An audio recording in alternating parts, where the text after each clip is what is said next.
Jesus morreu por você. Mas a pergunta que a gente tem que se fazer é: quantas pessoas morreram para isso acontecer? Se você conhece minimamente a história de Jesus, você sabe que quando Jesus nasceu, o rei Herodes soube que supostamente aquele que se chamou Cristo nasceu, então ele mandou matar todos os meninos de até 2 anos. Mas aí um anjo aparece em sonho para José falando: vai para o Egito porque o Herodes quer matar teu filho. Ou seja, Deus interferiu. E isso significa que ele pode interferir se assim ele quiser. Então todos os meninos de até 2 anos foram brutalmente mortos. Mas Jesus não, porque Deus interferiu. Aí eu penso, fazia parte do plano de Deus que criancinhas fossem brutalmente assassinadas e as mães sofressem com a perda dos próprios filhos. Ou seja, Deus deixa os filhos dos outros morrerem, mas o filho dele não. Deus deixa os filhos dos outros morrerem para salvar o próprio filho. É muita doideira. Quando os cristãos foram perseguidos e mortos, como dizem, e Deus não interferiu. E não só cristãos, quantas pessoas são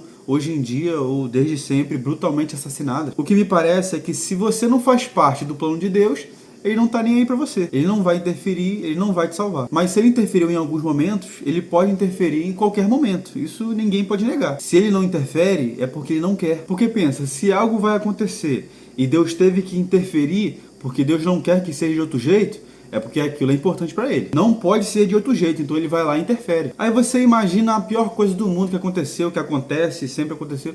Ele vai lá e não faz nada. Por quê? Porque é isso, ele não acha tão importante assim. Aí tu vai ler o Antigo Testamento e fica pior. Quantas pessoas morreram para que o plano de Deus se cumprisse? No dilúvio, nas guerras onde o povo de Deus triunfava e os outros povos eram mortos. Os meninos de 2 anos que foram mortos para salvar Jesus, para salvar Moisés, rolou a mesma história com Moisés. As criancinhas morreram. Ou seja, quantas pessoas morreram para chegar alguém hoje e falar para você assim: Jesus morreu por você. Deus foi protegendo a linhagem de Jesus para ele nascer, e para isso acontecer certinho, muita gente foi morta. Tipo assim, eu não entendo, velho. Por que Deus não fez Jesus nascer na barriga da Eva? Aí Jesus cresce, morre pelos pecados de Adão e Eva, resolvesse o problema do pecado, não precisaria ir embora pro céu e depois falar que um dia ia voltar. E isso evitaria essa merda toda. Sofrimento, guerra, fome, miséria, doença. Pense em todas essas pessoas que morreram por causa do plano de Deus. Centenas de milhares de pessoas morreram porque Deus tinha o diabo de um plano. Deus falou assim: eu tenho um plano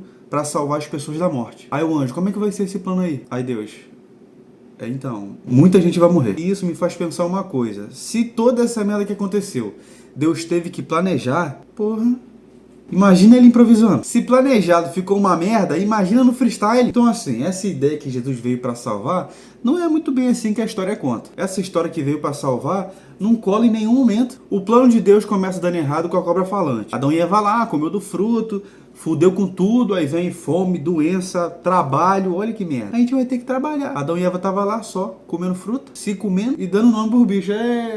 Jaguatirica. Mas aí chegou uma cobra, acabou com os planos de Deus e fudeu com tudo. Aí o plano de Deus no dilúvio salvou ali algumas pessoinhas, mas em compensação matou milhões de pessoas afogadas. Onde que isso é salvar da morte? É causar morte. Aí as 10 pragas do Egito. Os primogênitos são mortos por Deus, velho. A ideia era livrar o povo hebreu do Egito. As crianças não têm culpa nenhuma dessa situação aí, cara. Ou seja, mano, que plano é esse que tanta gente tem que morrer? Deus é o salvador da história ou é o vilão? E olha que eu nem entrei no assunto de depois de Jesus, né? O tanto de massacres, assassinatos, guerras em nome de Jesus, colonização, o tanto de absurdos que foram legitimados em nome de Jesus e em nome do cristianismo. Deus não previu que todas essas coisas ruins iriam acontecer em nome do filho dele? Ele não viu que iria piorar a situação? Não tinha outro plano melhor que esse, não? Ou seja, mais e mais sofrimento em nome daquele que veio para nos salvar. Esse foi o plano de Deus para a sua vida. Ele morreu por você. Mas e quantas pessoas não morreram para ele chegar lá? Pô, ao longo de toda a história, todos os planos de Deus deram merda. Pessoas morreram, se fuderam, se lascaram. Só deu merda, velho. Até o filho dele ele mandou pra morrer. Vocês querem confiar num Deus desse? Não parece, velho, que o cristianismo é uma religião que salva. Parece mais uma religião que mata. Eu tava aqui editando um vídeo pensando assim: eu tenho que colocar isso no vídeo. Se você parar pra pensar, Deus perdeu em tudo. Perdeu no Éden, perdeu no dilúvio e perdeu em Jesus. Porque o plano de Deus veio pra salvar a humanidade. Só que a maioria das pessoas vão pro inferno. Ou seja, Deus perdeu até pro demônio. Que plano de merda é esse, cara? Desculpa a risada, mas assim, é muito ruim, velho. O Deus da Bíblia é um péssimo Deus. É um péssimo roteirista, é um péssimo planejador. O cara vai perder pro demônio. Que isso, cara? Tipo assim, velho, pela primeira vez na história do que a gente conhece de filme e desenho, o mal venceu, velho, no final. Deus vai perder em quantidade pro demônio. Vai ter muito mais gente no inferno do que no céu. Esse foi mais um vídeo. Deixa o like, comenta aí para eu agilizar o próximo vídeo. Se inscreve no canal e me segue no Instagram, @IagoCabeludinho. E tamo junto.